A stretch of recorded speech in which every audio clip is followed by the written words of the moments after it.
The great chief of the Sioux Indians is Sitting Bull. He's a rather difficult chap to meet, especially when he's planning for war.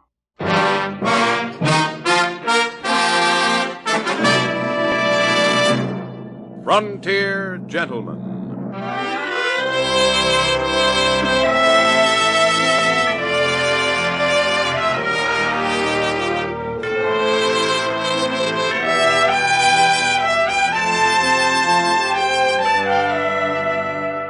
Herewith an Englishman's account of life and death in the West. As a reporter for the London Times, he writes his colorful and unusual accounts. But as a man with a gun, he lives and becomes a part of the violent years in the new territories. Now, starring John Dehner, this is the story of J.B. Kendall, Frontier Gentleman.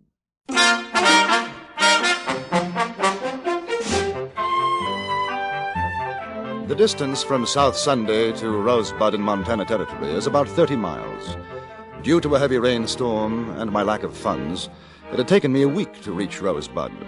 Luckily, when I arrived, my remittance from England, $250, had already been forwarded, and I was once again solvent.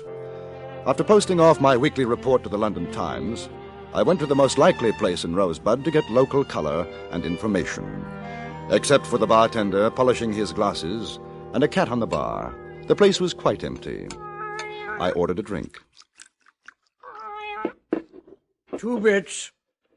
Thank you. It's all right. Hush up, cat.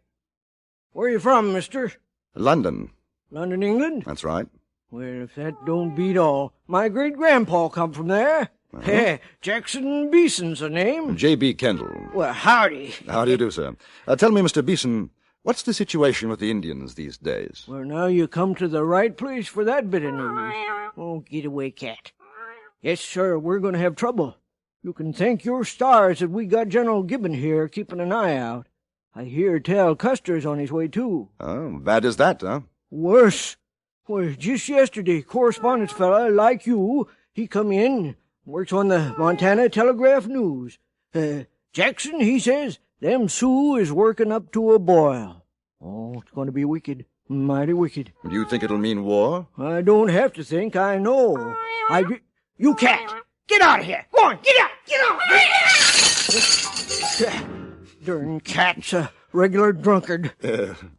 This correspondent chap, is he still here? Charlie Meeker? Oh, sure, he's around somewhere. I'd like to meet him. Right nice fella. Now, let's see, you might try up to Dolly's place, cross the street there, second house on the right. Can't miss it. Just ask for Charlie. He rooms at Dolly's. Thanks very much. Mm-hmm. And look, if he ain't there, I'll tell him you're looking for him when he comes back. You stop by tonight. Right.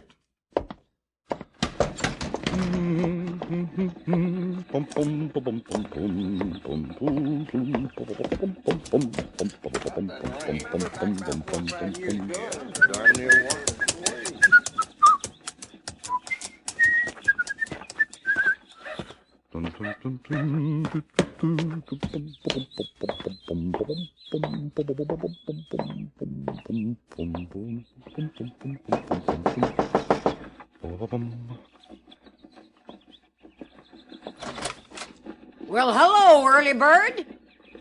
Good afternoon, madam. This is Dolly's place? Why, sure it is. You come on in. It's nice and warm inside, honey. Yeah, I'm looking for a gentleman named Charles Meeker. Charlie? What do you want with him? Oh, well, I was told I could find him here. The bartender... Oh, Jack Beeson sent you? Yes. Well, yes. all right. Well, step inside. I'm freezing my... Mary! Go wake up Charlie. There's a fella here to see him. I guess you better wait in the parlor. Say, now, I hope you'll forgive the looks of this room. Some of the boys got a little rowdy last night. We haven't cleaned it up yet. Not at all. Charming. You're new in Rosebud, ain't you? Yes. Well, that's nice. That's real nice. I can see you're a gentleman. Always nice to meet a gentleman. Sit down. Make yourself comfortable. Mr. Kendall. Well, Mr. Kendall. You're a friend of Charlie's, huh? No, we've never met. Well, he's a nice boy. He's real nice. He sure never forgets me. Any time he's in these parts, he brings old Dolly a present. Can I get you a drink? No, thanks just the same. Hey, you ain't a dominie, are you? Dom? A preacher? Oh, no.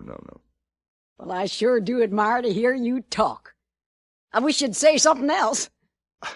Somebody looking for me, Dolly? Oh, this here's Mr. Kendall, Charlie boy. All right. How do you do, sir? Well, you got business to talk, so make yourselves at home. It's sure been a pleasure, Mr. Kendall. Maybe you'll call again. Thank you very much. You'll have to excuse me, Kendall. I just woke up. Big night. Oh. And a big head. What can I do for you? I understand you write for a newspaper, Mr. Meeker. Charlie. Yeah, Virginia City, Montana Telegraph News. I know. I do some correspondence myself for the London Times. Hey, I'm proud to meet you. May I return the compliment? Look here. Is it true what I've been hearing, these rumors about a Sioux uprising? Yeah, more than rumors. It's coming. Well, this chief, Sitting Bull, have you ever seen him? Once, a few years back. Big council between one of our government commissions and the Indians. Oh, I'd like to meet him. See him, you know? No, not a chance, not anymore. While ago, maybe, but those Indians don't trust the white man now. I tell you, they're getting ready for war. Is there any way to make contact with him? Probably. There's plenty of Indian scouts, interpreters hereabouts who could, but for a white man, it'd be worth his scalp. How would one go about it? Are you serious? Completely. Do you know where I could find him? I got a pretty good idea. You want a drink? No, thank you. There's talk of a whole lot of Indians moving off the reservations, going up Tongue River country. Might be headed for Sitting Bull's camp. How far would that be? 30 miles, maybe. Now, listen, mister. When the Sioux go on the warpath, the best place for you and me is someplace else. Well, do you think you could find me one of those Indian scouts? Someone to guide me to Sitting Bull's camp? You mean it, don't you? Absolutely. What a story. Interview with Chief Sitting Bull? Oh, it's crazy. They'd kill us, sure. No, Kendall, the best thing for you is to talk to some of the old-timers. They'll tell you about him, and then you can send your report in on that. It's a whole lot safer.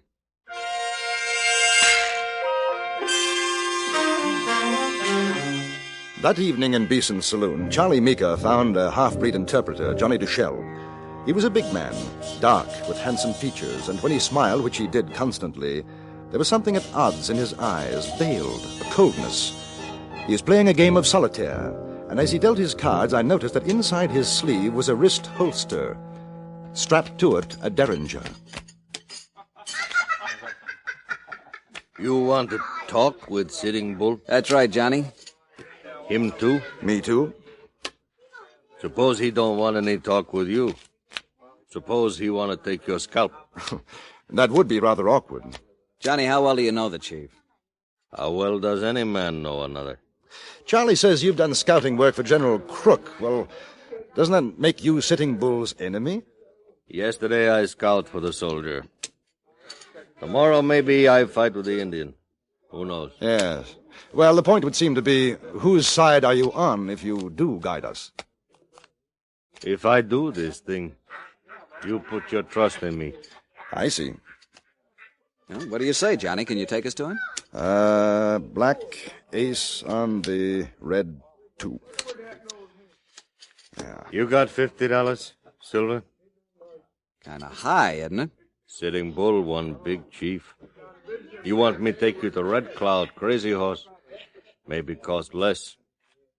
What do you think, Kendall? I'm not sure. Maybe you find somebody do it for less. He take you to Indian, cut out your heart, huh?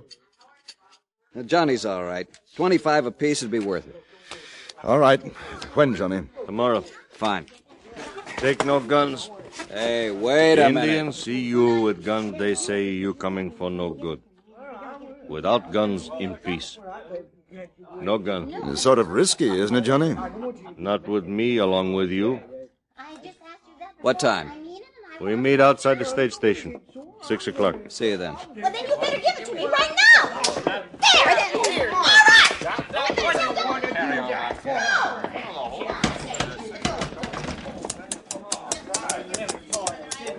All right. Well, you still want to go? I'm not sure about that, fellow. That's a chance you take these days. We can back out. No. But to be on the safe side, Charlie, I think 2 guns in shoulder holsters would make me feel a bit better. Sure. You got 'em? Never use a gun myself. Oh, yes, I've got them. Look here, Charlie. Now, this was my idea. No need for you to come along, you know. What's the matter? You want the story for yourself? No, not that at all. I'm sorry. I only thought that... Forget it. We'll go together. Hey, how about coming over to Dolly's with me for nightcap? No, thanks, not tonight. Sleep for me. Oh. Well, see you in the morning. We can pick up horses at the livery stable. So long. I watched him walk away, a rather short, thin man, shoulders a little rounded. And then he was lost in the shadows, and I had that odd sensation of having lived this moment before. It had been in Peshawar, in northern India. I remembered a good friend who had walked away from me in the night. The next morning, his head was thrown through the barracks window.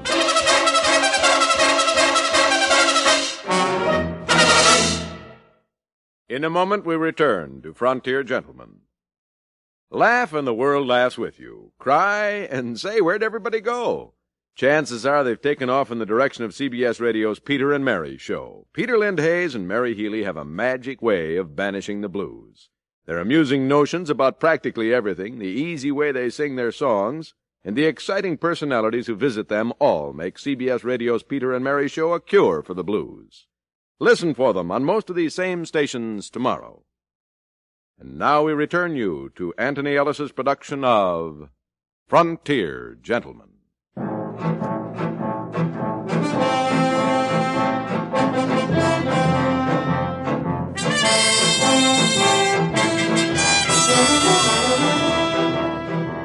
The morning was gray, a bit windy. We left Rosebud at 6 o'clock and rode steadily toward the southeast. I could see no sign of a gun on our guy, Johnny Duchelle, but his bulky jacket could have hidden an arsenal. For perhaps over an hour we didn't speak. Charlie, red-eyed from want of sleep and too much whiskey, nodded in his saddle. The half-breed traveled a little ahead of us, cautious, watchful.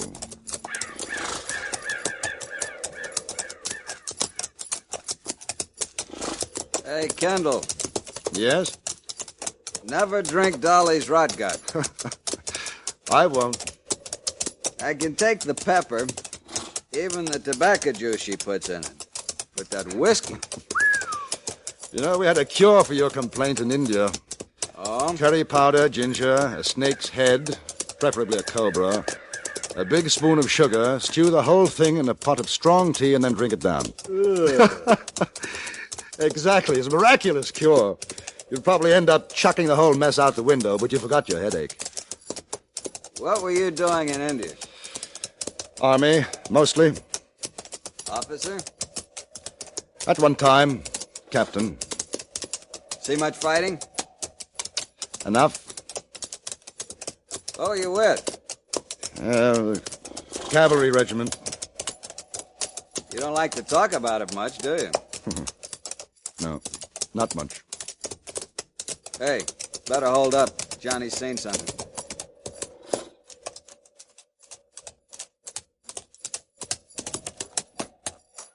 In timber. Cheyenne, I think.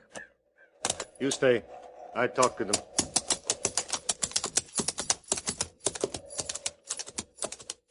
How many? Can you see? 5 or 6. Might be others in the woods. Hey, you know something funny? I'm scared. Think about your headache. No, thanks. Too close to my hair. You ever see a scalped man? No. But I shouldn't worry. The tribesmen do much nastier things to get their trophies in India. Johnny must know them. Look. All very friendly. Hello. They must have given their blessings. You think so? Either that or Johnny's made an arrangement with them to cut our throats. He looks happy enough. That tall wolf and his braves. They will ride to the council. Tell of our coming. Glad to hear it. We go on now.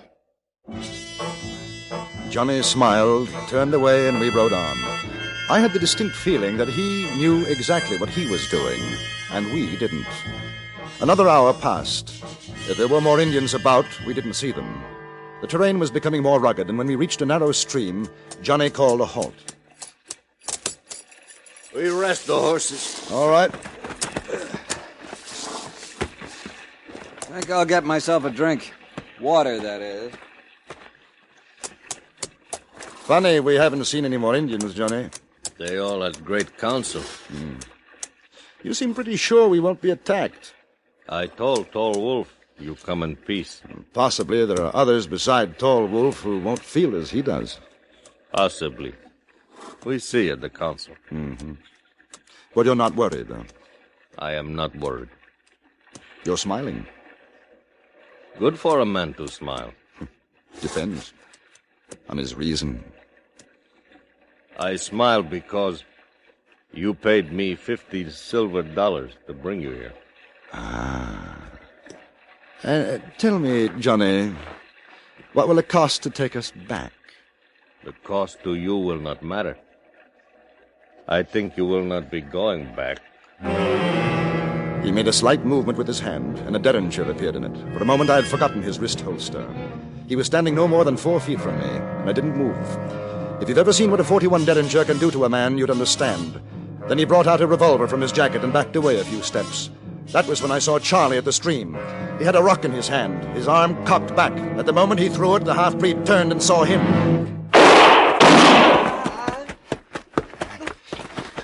Where are you hit, Charlie? Chest. Boy, that feels worse than Dolly's rot gut. He's not dead? No, I'm not dead, you stinking breed. You, Kendall, take off your jacket.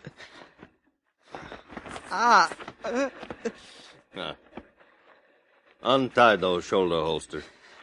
Let them fall to the ground. Move back. Stop. You both got more silver. Give it to me. I'll spit in your eye first. I told Tall Wolf I take you to Sitting Bull as my prisoner, alive. He will think well of me, give me place of trust. Your own mother wouldn't trust you, Johnny. With much silver, 2 horses, even a stinking breed will be important man. Give it to me. You'll find a bag in my jacket.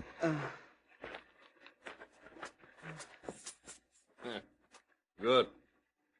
Now, you both, you walk. I ride behind. Can you get up, Charlie? Sure. Here, I'll help you. It's my fault. I should have done something sooner. I wasn't sure about him. Walk! Cross the stream. Follow the trail. Come on. Lean on me.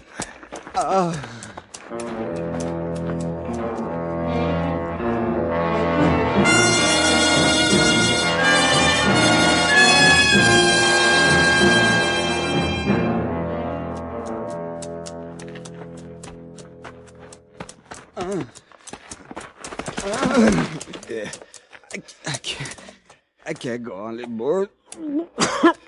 He is dead. Let me put him on a horse. He called me stinking breed.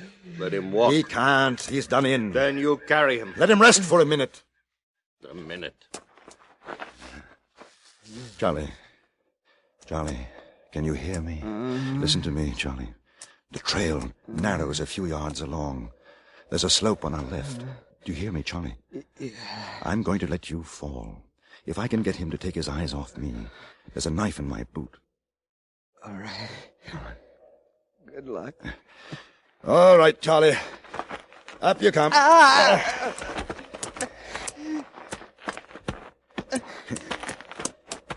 Getting close, Charlie. Now, when you fall, keep your head down in case he starts shooting. What a way to die. I could hit Dolly's right now. If we get back alive, I'll join you. About 10 more steps, Charlie.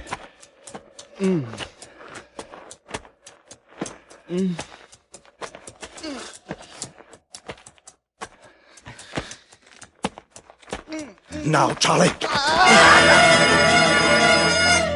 For a moment, I had a glimpse of Charlie sliding, falling down the hill slope. Then he disappeared into the underbrush. I turned to face Johnny Duchelle, the knife in my hand. Johnny was standing in his stirrups, craning his head to see over the trail's edge. He was no more than 15 feet from me. It must have been the horse shifting its weight that disturbed my aim. I threw, and the knife struck high on his shoulder. He half fell from the saddle, and I ran for him. I felt one of the bullets from his gun burn my cheek.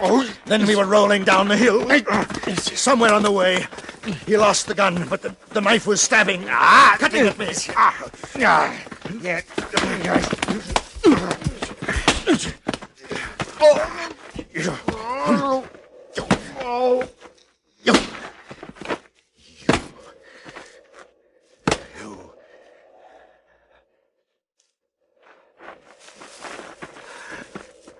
Charlie. Charlie! It's all right. It's all right, Charlie. He's finished. He's finished. Something tells me we don't get to see Sitting Bull today. Better luck next time. Hey, Kendall. Whiskey's paid for. But I owe Dolly for room and board. It's only...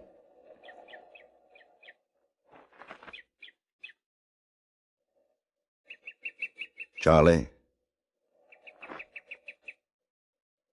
Charlie?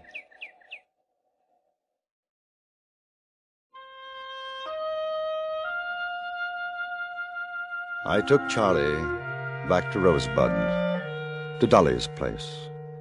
She had me put the little man on the parlor couch. Then she knelt by his side, took his hand in hers. Charlie boy, it's Dolly. This was my play son, mister, like the one I never had. My good, bad boy. Dolly misses you, Charlie boy. Wake up, son. Most of Rosebud attended the funeral of Charles Meeker. I sent the story to his own newspaper, as well as to the London Times. And for Charlie, I decided to stay on in Rosebud, to have another shot at a meeting with Sitting Bull.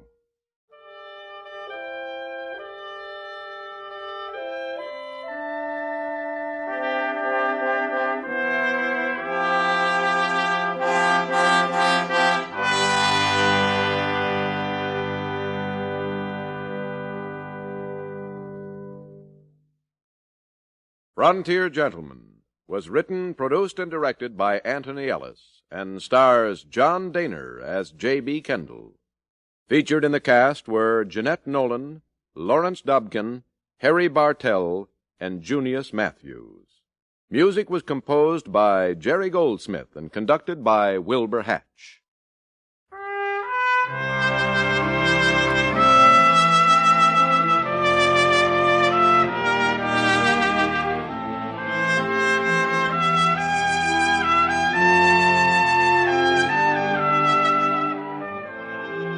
Later today, you'll have 5 more engrossing dramas waiting for you on CBS Radio, starting with Suspense, which today stars Herbert Marshall. You can look forward to plenty of action and plenty of thrills with yours truly, Johnny Dollar, the FBI in Peace and War, Indictment, and Gunsmoke. For good listening, keep listening to CBS Radio. Now, stay tuned for the Ford Road Show, which follows immediately over most of these same stations. Join us again next week for another report from the Frontier Gentleman. Johnny Jacobs speaking. This is the CBS Radio Network.